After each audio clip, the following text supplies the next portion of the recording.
mengajak untuk berbuat baik. Dan yang ketiga, hi dari kata-kata ha yang artinya nahil mungkar. Jadi fungsi daripada kiai selain ia harus banyak ilmunya, mengajak kebenaran, dan harus mempunyai kemampuan mencegah perbuatan yang mungkar. Itu kiai. Lalu bagaimana dengan Pak Dai dan Daiyah? Nggak bisa nih. Kalau Dai itu laki-laki, Daiyah itu perempuan. Disebut Dai karena saya diantaranya orang yang dikirim majelis ulama untuk berdakwah di daerah Aceh. Maka pendakwah itu namanya Dai.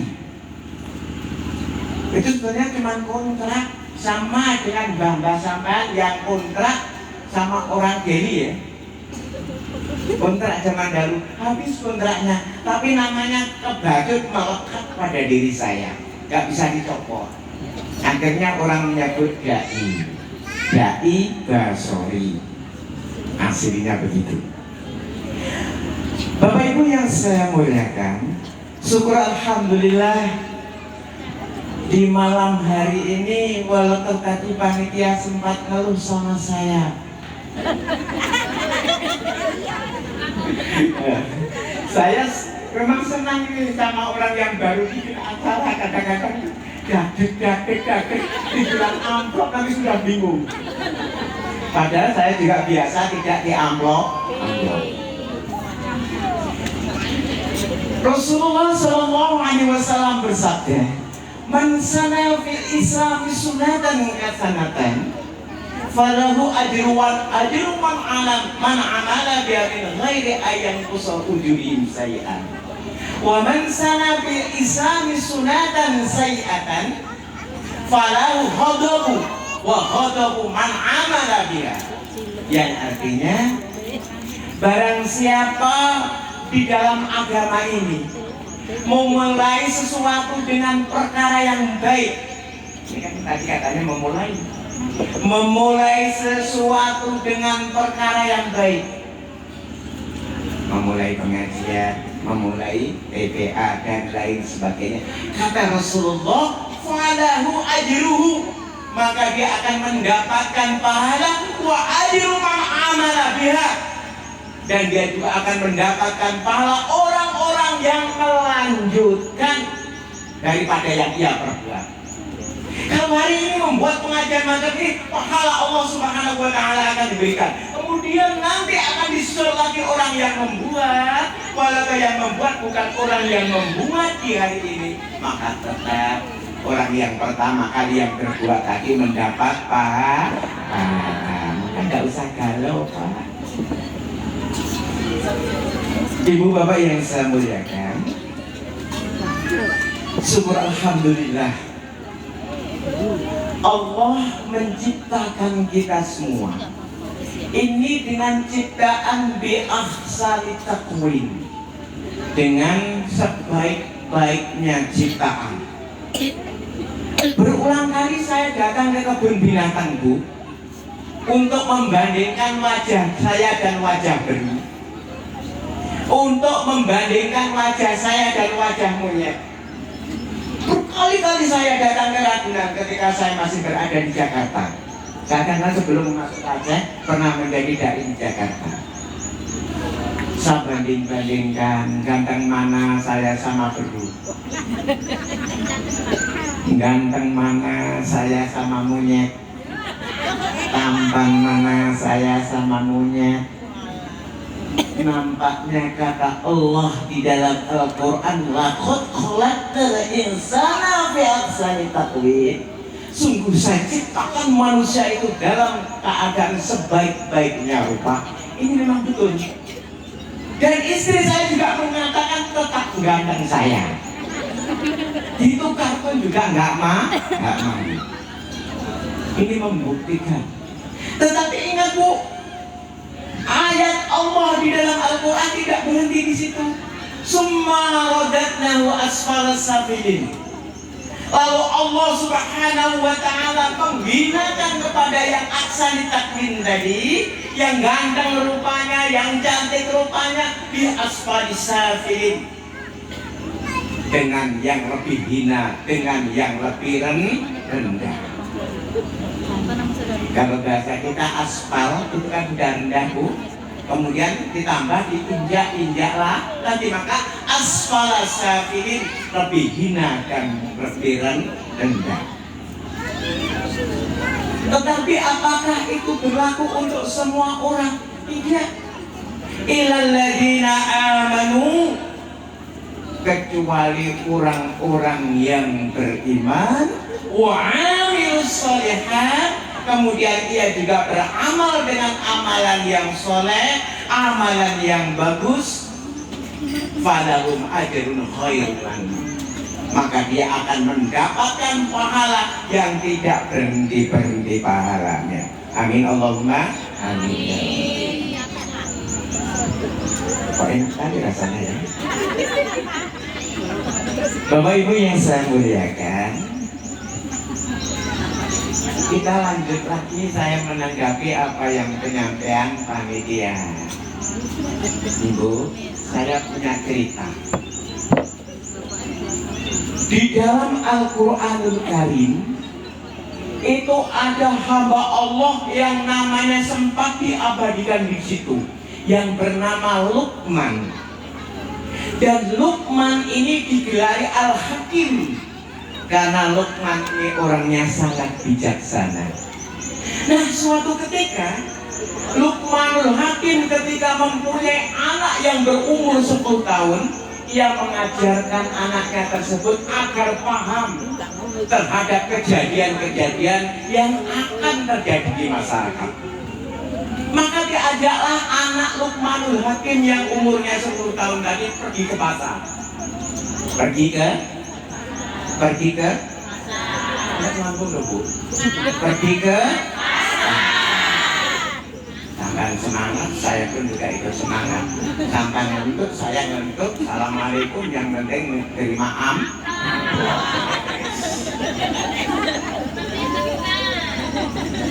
Luqmanul Hakim bersama anaknya pergi ke pasar dengan membawa khimar. Khimar itu kuda tetapi kecil. Kalau kuda itu mampu ditunggangi 2 orang, dinaiki 2 orang. Tetapi untuk khimar atau kedelai, kalau dia apa kedelai? Kedelai apa keledai?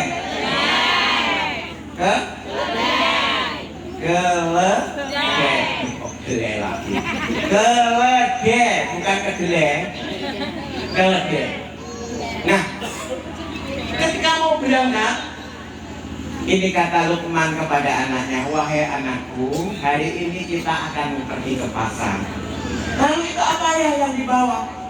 Kita membawa keledai. Lalu untuk apa? Ya untuk kita naiki. Tetapi anakku, kamu harus tahu, keledai ini tidak mampu memuat 2 orang. Cukup hanya bisa dinaiki 1 orang. Nah, akhirnya setelah itu membuat kesepakatan. Oh, kalau gitu ayah aja yang naik pertama menuju ke pasar. Lalu kamu bagaimana? Saya yang membawa lengannya, saya yang membawa ikatnya. Akhirnya anaknya itu membawa ikatnya keledai, pelanan keledai, dan Luqmanul Hakim naik di atas. Nah, setelah melewati orang banyak, orang itu semua mengatakan, nyorain, orang tua, ya Allah, ya Rabbi, gak punya kasihan. Anak yang kecil disuruh membawa keledai, sementara dia enak-enakan naik di atas keledai. Itu orang tua bagaimana sama anak? Masa sama anaknya disuruh membawa keledainya, sementara ia naik di atas keledai. Setelah mendengar perkataan itu, apa yang terjadi? Luqmanul Hakim bilang sama anaknya, wahai anakku, dengar kamu kata orang-orang, dengar aja. Apa? Katanya ayah nggak punya rasa sayang kepada anak. Oh, kalau gitu kita balik ya. Ganti saya yang naiki, ayah yang nuntun. ketemu segerombolan orang lagi. Nah, apa? Kata orang segerombolan tadi juga mencaci lagi, memaki lagi. Anak kurang ajar, gak punya sopan santun terhadap orang tua. Masa orang tua suruh nonton keledainya sementara ya enak-enak berada di atas keledai. Salahlah lagi. Yang pertama tadi salah, yang kedua juga dua kali sudah salah. Kemudian karena sudah salah dua kali, dua-duanya naik. Lukman naik, anaknya pun juga naik. Ketemu segerombolan orang lagi. Allahu Akbar. Ini orang gak punya cinta sama sekali sama hewan, gak ada kasihan sama hewan. Masa hewan sekecil itu dinaiki dua-duanya. Gak mau menengok coba. Di belakang sudah keluar itunya. Berarti salah lagi. Pertama salah, kedua salah, ketiga empat. Karena tadi saya naik disalahkan, kamu yang naik juga disalahkan, kita bersama-sama naik juga disalahkan. Lalu bagaimana ya? Ya sudah kalau gitu kita nggak usah naik, bersama-sama kita tuntun. Ketemu lagi segerombolan orang. Itu orang dari mana itu? Tunggangan dibiarkan, orang koclok itu, orang gila itu. Seharusnya naik, kenapa nggak dinaiki? Kok cuma dituntun? Berarti salah lagi.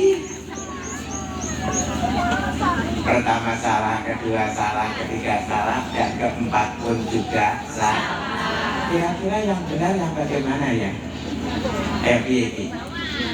Gak usah dibawa aja. Gak usah? Wah. Ibu, Bapak yang saya muliakan, maksud saya begini.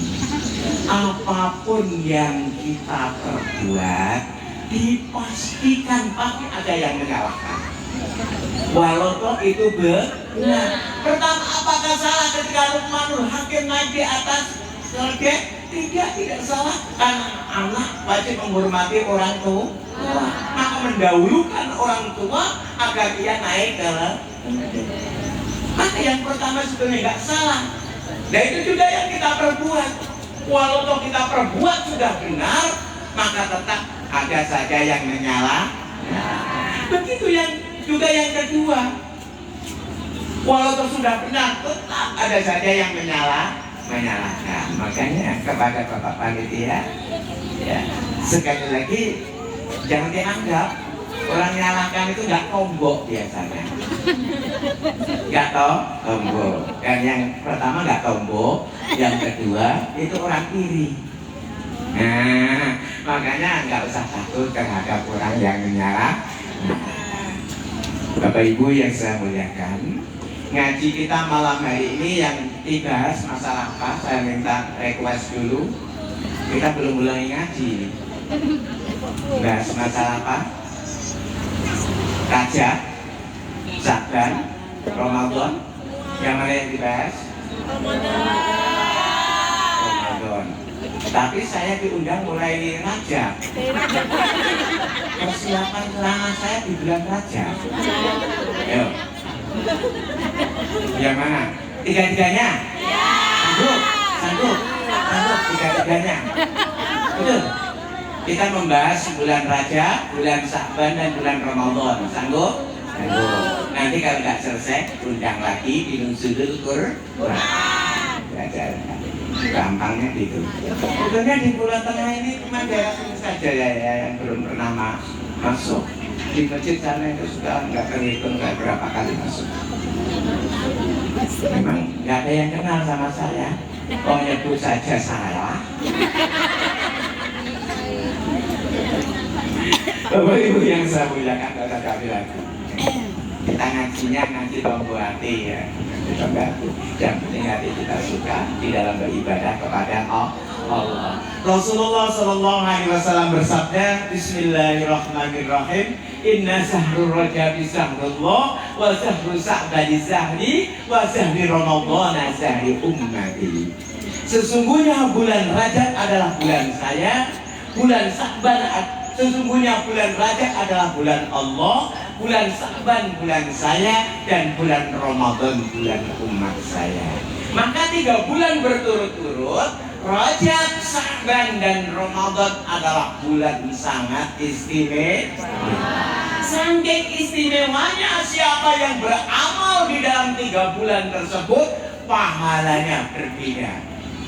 Kalau kita beramal di lain bulan 3, di lain bulan Rajab, di lain bulan Sa'ban, di lain bulan Ramadan, maka berlaku undang-undang Al-Quran, man jaa bil hasanati falahu asru amsalihha.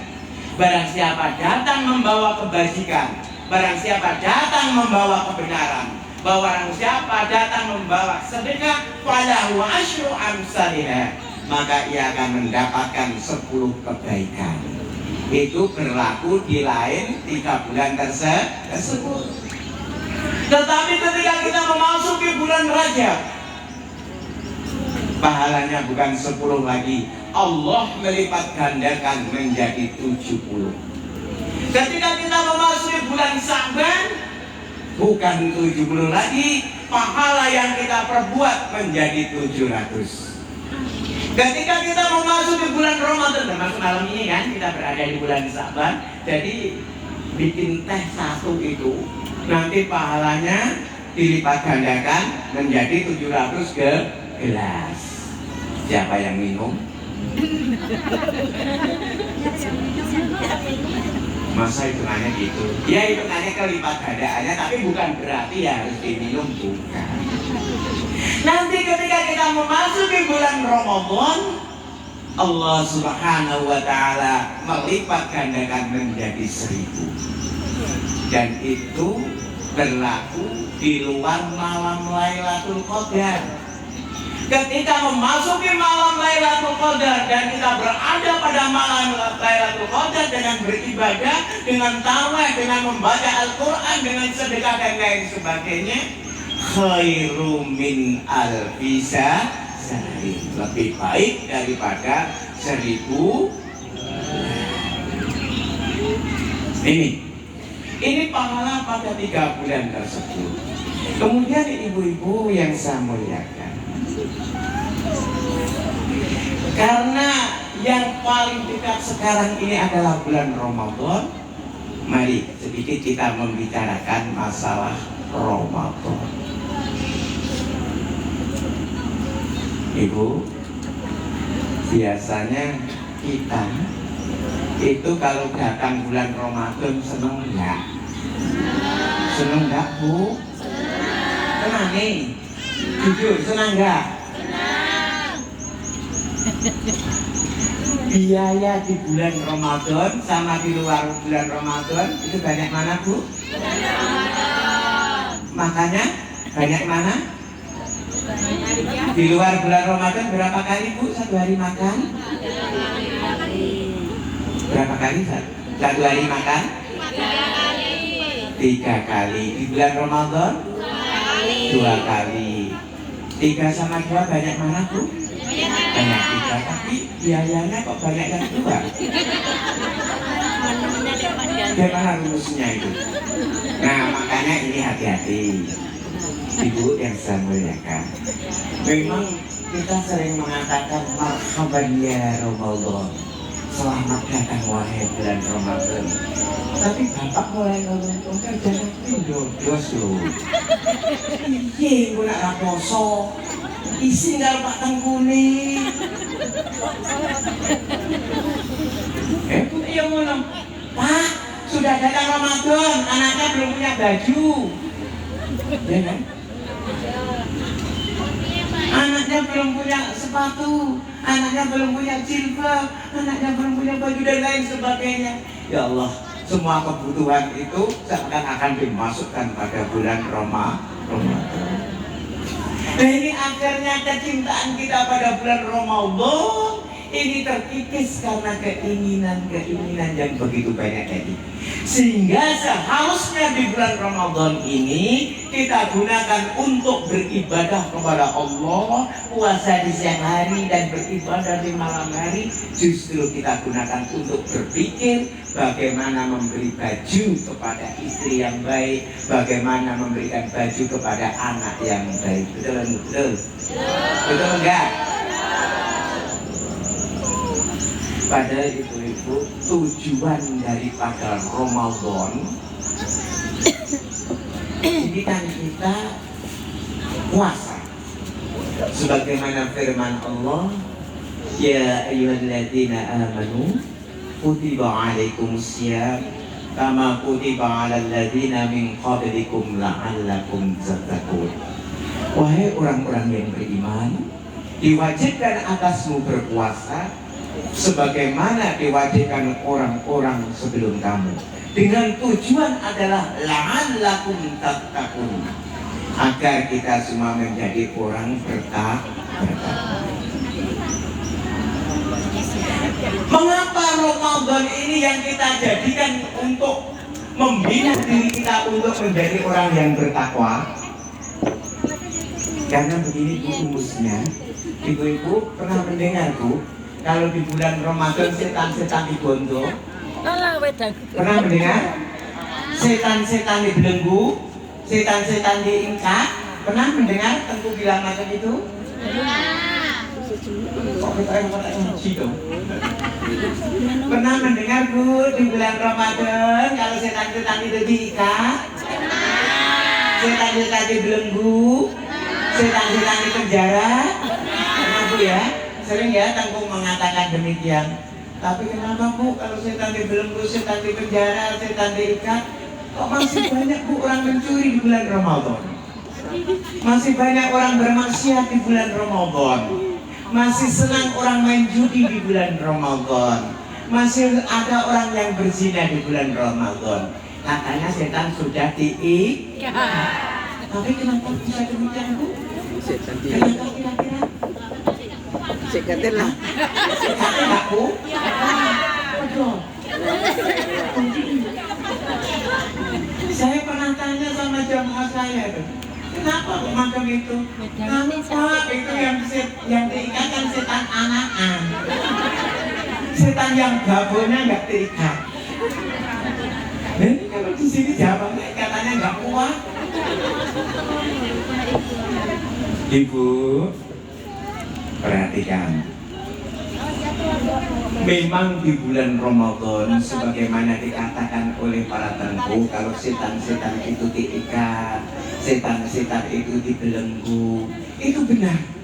Lalu kenapa kalau itu benar kemaksiatan masih merajalela? Ingat Bu, di dalam diri kita itu ada yang namanya nafsu. Apa Bu? Nafsu. Dan nafsu itu kuatnya, hebatnya 70.000 kali daripada kekuatan akal. Artinya apa? Akal bila dibandingkan nafsu, ini akal ini sangat lemah. Karena nafsu ini jauh memiliki kekuatan sampai selisih 70.000 kali bila dibandingkan dengan kekuatan akal. Maka ketika manusia ini yang menguasai nafsunya, setan ini pensiun. Tidak perlu berbuat apa-apa, karena sudah nafsunya yang mengatur dirinya. Dan sudah dipastikan nafsu itu selalu mengajak kepada yang pemiliknya untuk berbuat maksiat, untuk berbuat mungkar. Karena itulah ketika Allah Subhanahu wa Ta'ala menciptakan akal dan Allah Subhanahu wa Ta'ala menciptakan nafsu, kedua-duanya ditanya oleh Allah. Ketika Allah menciptakan akal, ditanyalah akal tersebut oleh Allah. Ya aklun, man ana wa man anta. Wahai akal, siapa kamu dan siapa saya? Faqala aklun ana abdun wa anta rabbun. Lalu akal mengatakan, wahai Allah, saya adalah hambamu dan engkau adalah Tuhan saya. Ini ketika akal yang ditanya. Tetapi ketika yang ditanya nafsu, ini jawabannya luar biasa. Ya nafsun man ana wa man anta. Kata Allah, wahai nafsu, siapa engkau dan siapa saya? Faqala nafsun ana wa anta anta. Maka nafsu itu berkata, saya adalah saya dan kamu adalah kamu.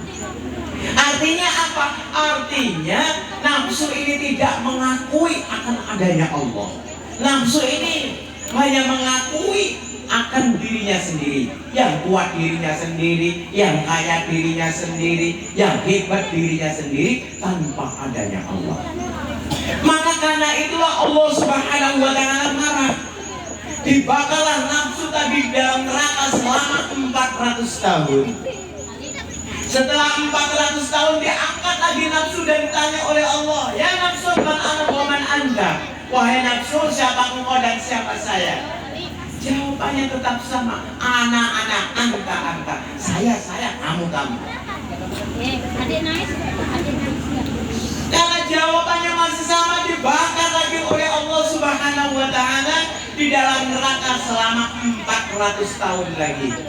Diangkat dan ditanya, jawabannya masih sama.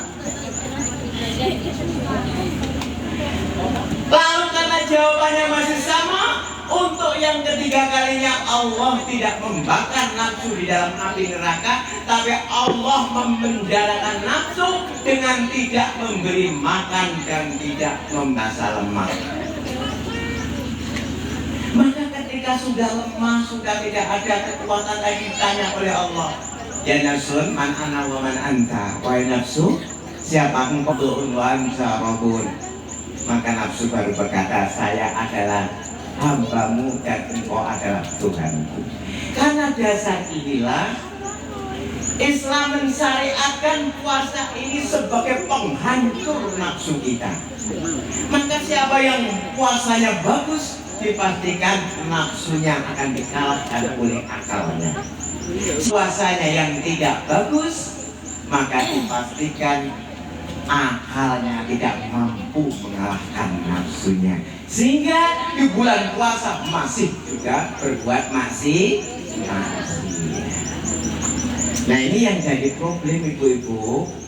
Allah Subhanahu wa ta'ala memenjarakan nafsu dengan tidak mengasih makan dan minum. Loh, ibu-ibu itu dendam rata-rata. Dendam. Karena siang harinya lapar, siang harinya haus, maka ketika maghrib yang disediakan macam-macam. Es jus ada, cendol ada, mie ayam ada, miso ada, sayur jengkol ada, sayur bubur ada, useng-useng ada, disiapkan semua. Makanya betul kata ibu, kalau di bulan puasa raganya lebih banyak, karena yang disiapkan banyak. Dan nanti kira-kira ibu-ibu dimakan semua enggak itu? Hah? Enggak. Dimakan semua? Allah Akbar. Cuma ngombe itu lari. Oh, pintu cendol lagi. Lagi uang pura aduk, akhirnya waktu tarweh, rukuk keluar lagi. Iya. Suarakan. Gak nyaman bu nampaknya kalau nonton itu. Yang nyaman bagaimana? Yang nyaman bu, ada minum aja air putih, setelah itu sholat, habis sholat baru makan ke sini. Setelah itu ke besar. Oh, gak puas kalau makan itu. Ya kan? Gak puas kan? Gak marem. Karena itulah akhirnya apa? Tujuan la'allakum tattaqun itu tidak tercapai, Bu. Karena itulah ya tidak melarang sebetulnya agama, tetapi tetap kita harus ada dalam batasan-batasan tertentu. Kemudian lebih daripada itu, Ibu, berusahalah setiap amalan-amalan yang diamalkan. Neneknya bilang keluar, kakeknya bilang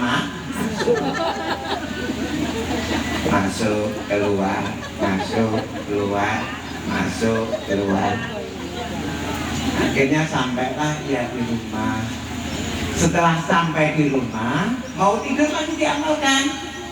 Masuk, keluar, masuk, nah, ketidurlah kedua-duanya. Kemudian keliling. Nek, ayo kita amalkan ilmunya. Nanti kalau nggak kita amalkan, ilmu itu akan hilang. Diamalkan lagi, masuk, keluar, masuk, keluar. Kebetulan Bu, ada maling. Pas jendelanya dijungkel, terbuka malingnya mlebu. Malingnya masuk, bersamaan amalannya kakek masuk.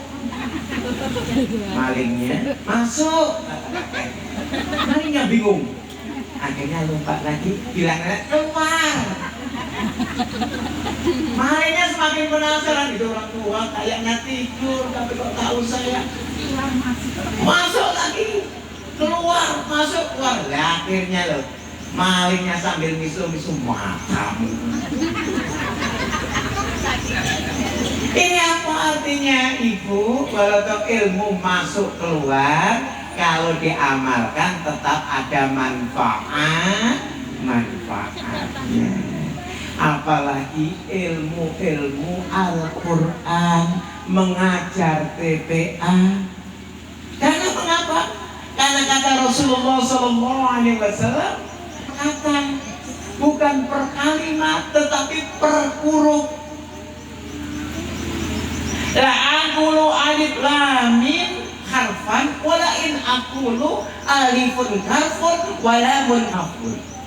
Kata Rasulullah, saya tidak mengatakan alif lam mim itu satu huruf, tetapi saya mengatakan alif lam mim itu 3 huruf. Alif itu 1 huruf, mim itu lam itu 1 huruf, mim itu 1 huruf. Artinya apa? Artinya yang kita ajarkan walaupun alif lam mim itu pahalanya dihitung per hurufnya. Dan kita ketika mengajar anak-anak kita, ketika kita mempunyai wudhu, itu pahalanya sudah dilipat gandakan lagi. Karena mengajar bi ghairi wudhu, mengajar Al-Quran tanpa wudhu itu mempunyai pahala 10. Ketika mengajar dalam wudhu mempunyai pahala 70. Ketika mengajar di dalam sholat sudah dilipat gandakan lagi. Nah inilah, karena itulah termasuk orang-orang yang beruntung itu orang-orang yang mau mengajar Al-Quran. Katakan dalam hadis, khairukum man ta'alamul Quran wa 'ala. Sebaik-baiknya di antara kamu adalah orang yang mengajarkan Al-Quran dan mengamalkan. Lupa, saya ini orangnya nggak baik. Saya ini tiap hari pekerjaan saya cuma gini-gini, masa saya mengajarkan Al-Quran. Bu, ketika Allah Subhanahu wa Ta'ala mengendaki menjadi baik, yang awalnya tidak baik itu pun bisa menjadi baik. Dulu itu ada seorang ulama yang sangat terkenal yang bernama Bishr Al-Kahfi. Nama lengkapnya Bishr Kharis Al-Kahfi. Dia dulu pemuda yang berandalan, senangnya mabuk, senangnya mencuri, senangnya judi dan lain sebagainya. Nah, suatu ketika Bishr Al-Kahfi ini menjumpai selembar kertas, ya, sobekan kertas. Kalau kita bilang muskatab itu Quran sobek, ya, sobek yang jatuh. Jadi Quran sobek itu memang merepotkan, Bu. Kita simpan, nanti jatuh-jatuh lagi, nggak kita simpan, kita kuah. Karena kitab itu hukumnya lama suilang toharun, tidak boleh menyentuh kecuali orang yang suci. Sementara itu sobekan tercecer di mana-mana. Nah, kejadian yang terjadi oleh Bishr tadi karena ia menginjak sobekan tadi kaget. Masa kemabuk loh dia itu. Kok mabuk pun kaget ya. Nah itu diambil, akhirnya dibersihkan, dilap, kemudian dibelikan minyak mawar, kemudian diminyaki, kemudian ditaruh di tempat yang paling atas. Di malam berikutnya ada ulama besar yang bermimpi, seakan-akan dipesan oleh Allah, datangilah rumah si bisin dan mintalah doa kepadanya, dan sampaikanlah kepadanya kalau saya telah mengampuni dosa-dosanya, saya telah memuliakannya karena dia telah memuliakan asma-asmaku. Nah, ulama ini kaget. Bisir Al-Kafi itu penjudi, tukang mabuk. Masa dia diampuni oleh Allah dosanya? Masa ia dimuliakan oleh Allah karena memuliakan asma-asma Allah? Nah, ini tidak percaya itu ulama ini. Akhirnya dia wudhu lagi, sholat malam, tertidur lagi, mimpi lagi itu.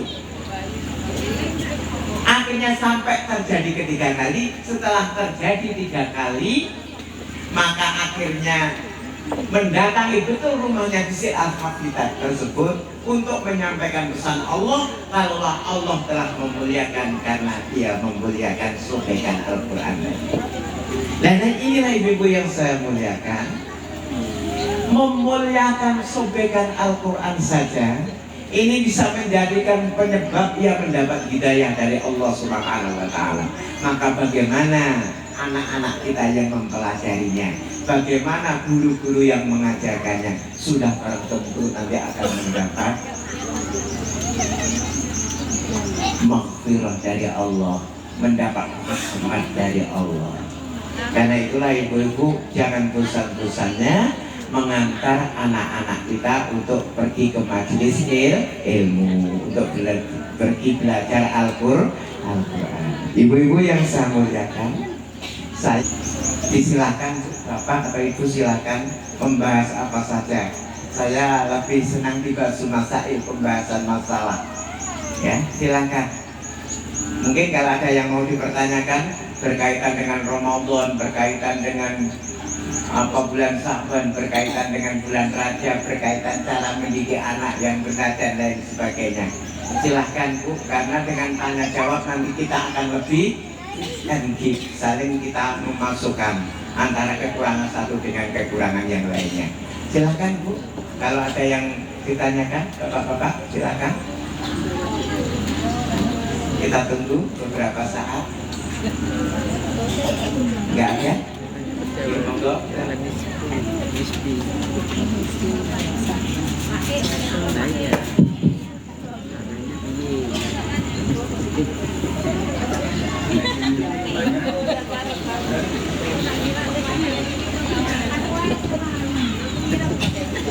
Nek ngoten Pak, kula mawon sing tangkep Pak. Assalamualaikum warahmatullahi wabarakatuh. Ini izinkan kami untuk bertanya masalah di dalam bulan Ramadan. Ini menyangkut bagi ibu-ibu. Jadi sebahagian katanya kalau badan masih kotor nggak boleh memasak masakan bagi orang berpuasa. Hanya itu saja. Sekian. Assalamualaikum warahmatullahi wabarakatuh. Waalaikumsalam warahmatullahi wabarakatuh. Bagaimana hukum kita memasakkan orang yang berpuasa sementara kita dalam keadaan haid atau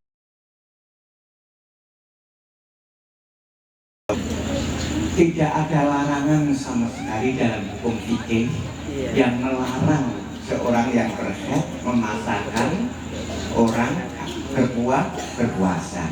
Justru ini akan menjadi dosa ketika sama mempunyai suaminya berpuasa, sementara sampean yang tidak berpuasa tadi karena berhalangan justru gak mau memasakkan. Ini justru akan menjadi dosa. Maka sekali lagi saya tekankan, tidak ada larangan di dalam agama. Cuman ada beberapa hal begini, Ibu. Misalnya di dalam kita memperingati Maulidun Nabi besar Muhammad SAW, hukumnya makruh ketika orang berhalangan itu masak untuk membuat sajian yang digunakan untuk Maulid. Hanya sebatas makruh, tidak lebih daripada itu. Ya, batasnya cuma di makruh. Bukan sampai kalau enggak. Ya ini sekali lagi kalau misalnya ibu ini satu-satunya yang biasa masak di rumah, kalau sampai nggak memasakkan sama suaminya, sementara suaminya ini berpuasa, maka ibu pun akan kena dosa. Ya, jadi sekali lagi itu tidak bisa menjadi dasar untuk tidak memasakkan seorang suami. Mungkin ada yang lain? Gak ada? Ibu yang di belakang.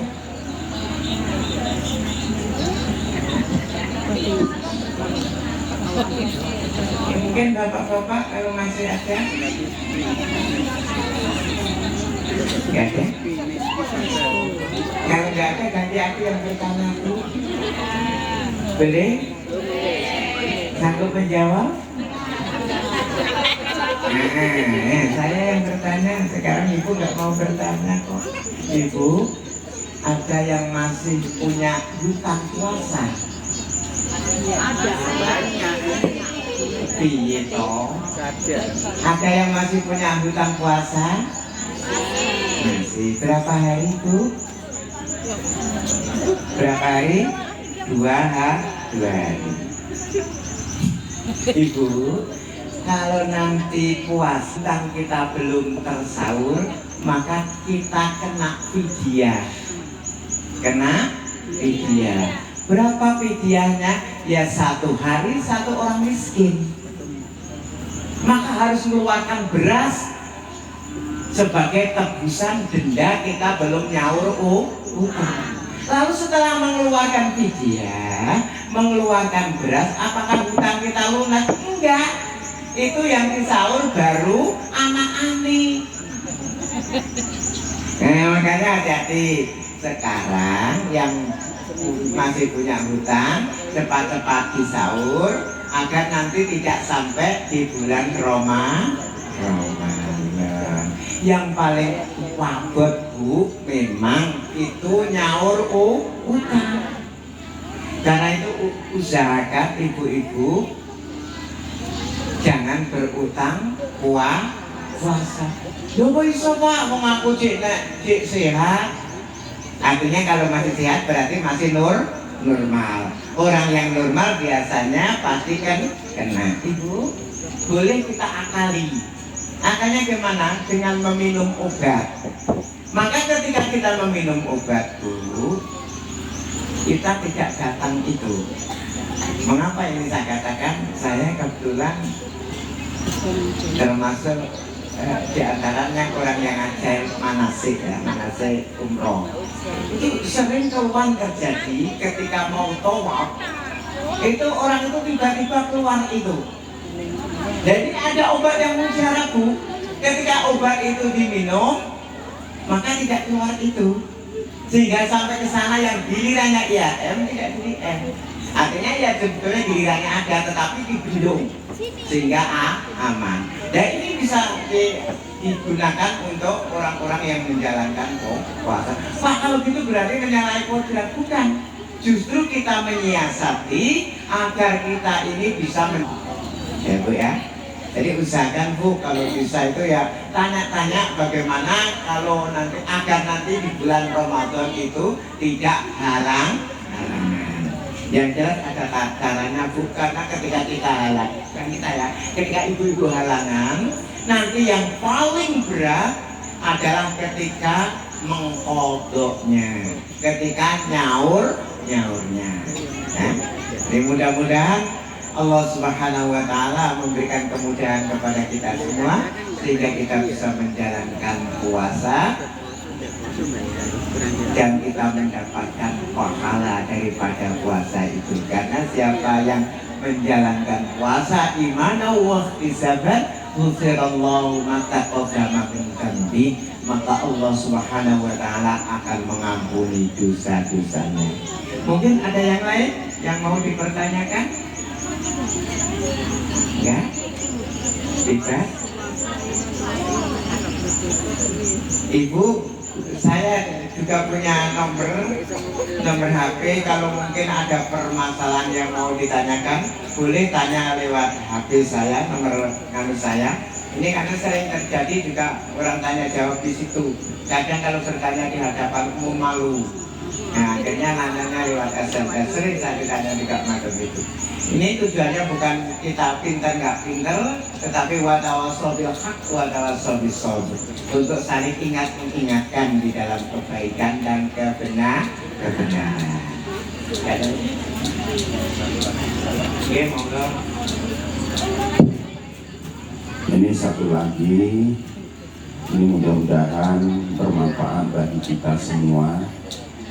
Kalau suami kita, ini bagi para ibu-ibu, kalau suami kita nggak puasa, yang alias kerja berat atau duduk sawit, bagi ibu-ibunya yang puasa, boleh nggak masakin untuk suaminya yang nggak puasa? Terima kasih.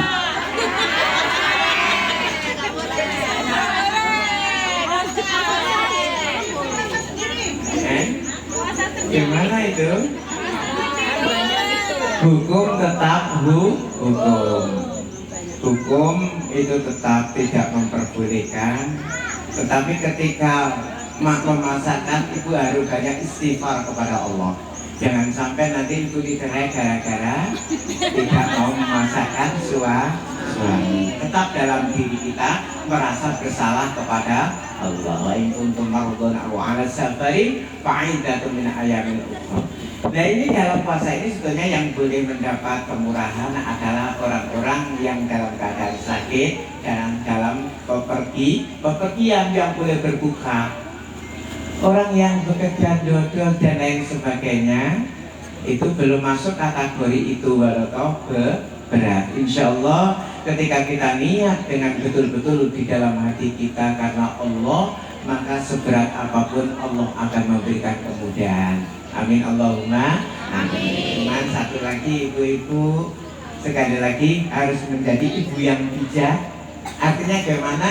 Kalau ibu bapak merengkelkan masakan, tetap dimasakkan, tetapi banyak beristighfar dan merasa kalau apa yang kita perbuat ini sebetulnya juga tidak benar. Gitu ya Pak ya. Jadi nanti terus ya mudah-mudahan nggak ada suami ibu-ibu ini yang nggak puasa karena dodol, nggak puasa karena ngegrek. Sama Bu, saya juga punya kebun sawit di sana. Cuman bedanya saya nggak dodos, sama nggak ngegrek, itu aja. Sama hidup kita dari sawit, jalan rezeki kita. Ya. Mungkin itu ya Pak. Sekali lagi ibu tetap harus dimasakan, tapi banyak-banyaklah beristighfar. Dan kalau bisa usahakan suaminya ikut ibu berpuasa. Insya Allah Allah justru akan memudahkan rezeki kita. Mungkin itu saja yang perlu saya sampaikan di kesempatan siang hari ini. Sekali lagi saya minta maaf sebesar-besarnya apabila ada kata-kata yang kurang berkenan di hati ibu-ibu. Memang kami ditakdirkan orang Jawa Timur itu biasanya ngomongnya agak kasar, ngomongnya kurang tersusun, ngomongnya sakarpe dewi biasanya. Sekali lagi mudah-mudahan kita semua mendapat hidayah dari Allah Subhanahu wa taala, dan mudah-mudahan bulan Ramadan yang benar-benar kita nantikan ini nanti kita bisa bersama-sama memasuki ke dalamnya dan beribadah di dalam bulan itu. Amin Allahumma amin ya rabbal alamin. A'udzu billahi minasyaitonir rajim. Bismillahirrahmanirrahim. Allahumma shalli ala sayyidina Muhammad wa ala ali sayyidina Muhammad. Alhamdulillahi rabbil alamin hamdan yafi ni'amahu wa yukafi mazidah. Ya rabbana lakal hamdu kama yanbaghi li jalil karimi wa 'azimi sultanik. Allahumma shalli wa sallim ala sayyidina Muhammadin salatan tunjina biha min jamil awali wal aghfar wa taghsilana biha jamil hajat وتسيرنا بها جميع الشيئات وترفعنا بها أعلى الدرجات وتبلغنا بعصر الحياة من جميع الخيرات في الحياة وبعد الممات. اللهم يشهد لنا أمرنا والراحة لقلوبنا وأبداننا والسلامة والعافية بديننا ودنيانا وكلنا صاحبا بسفرنا وخليفة بعهدنا واكس على وجه أعدائنا وامسكهم على ما كان بهم واصطدموا ولا مكين إلينا ولو نساء لتمسنا على أعيننا عليهم أسفرقوا الصراط فأنا يبصرون ولو نشاء لمسناهم على ما كان بهم ما استوضوا ولا يرجعون ربنا آتنا في الدنيا حسنة وفي الآخرة حسنة وقنا عذاب النار والحمد لله رب العالمين. الفاتحة. ورحمة الله. أعوذ بالله من الشيطان الرجيم. بسم الله الرحمن الرحيم. الحمد لله رب العالمين الرحمن الرحيم مالك يوم الدين إياك نعبد وإياك نستعين اهدنا الصراط المستقيم صراط الذين أنعمت عليهم غير المغضوب عليهم ولا الضالين. Kurang lebih mohon maaf. Akhir qali wallahu muwaffiq ila aqwamit thoriq. Assalamualaikum warahmatullahi wabarakatuh.